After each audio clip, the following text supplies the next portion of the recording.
তাহলে তুমি 2 বেলা প্রত্যেকটা প্লেয়ারের জন্য কাঁচা ছোলা, সেদ্ধ ডিম আর কলা নিয়ে আসবে। হ্যাঁ, ওকে মামা। যাও নিয়ে আসো। ও আচ্ছা, এই দাঁড়াও, কি করো তুমি? স্যালাইন পানির ব্যবস্থাও রাখো। কি করবো মামা, স্যালাইন সবার কি একসাথে পেট খারাপ হয়েছে নাকি?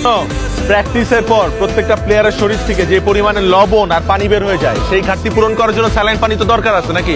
যাও নিয়ে আসো। আচ্ছা আনতেছি। মামা কি খবর? আরে আফা, আপনি একেবারে আমার কিচেনে বলছেন। আমাদের আসলে একটা ফ্রেন্ডশিপ ডে প্রোগ্রাম আছে, তো ভাবলাম প্রত্যেকটা খাবার তোমার কাছ থেকে অর্ডার দিব।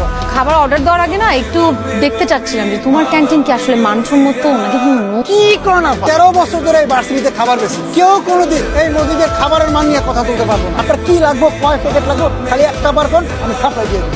আরে মামা, তুমি এত হাইপার হও কেন? তোমারে আমি অর্ডার দিব না তাহলে কারে অর্ডার দিব? তুমি এত টেনশন নিও না। আমার ধরো 100 মামা পরে বলতেছি, আমি বলি 100 কোন, 500 কোন, 1000 কোন। তোমাকে ওকে, আসি মামা, আসি। হ্যাঁ, ওয়ালাইকুম। ওয়ালাইকুম সালাম। ঠিক আছে, পানি তো দাও। পানি না মামা, স্যালাইন পানি আনতেছি মামা, স্পেশাল স্যালাইন। এই যে মামা লই আইছি। এই না।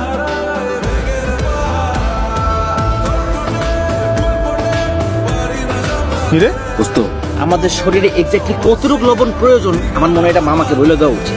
খাইলে বুঝবি, খাবা।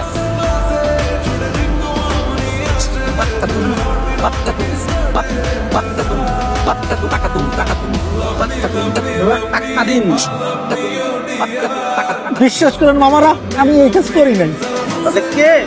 রিতা আপা ছাড়া তো আমার কিছু থাকবো কি হয় নাই। কে আসছিল?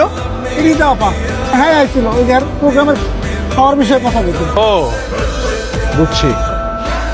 বয়েজ, গেট রেডি কিসের জন্য? যুদ্ধের জন্য। Yes!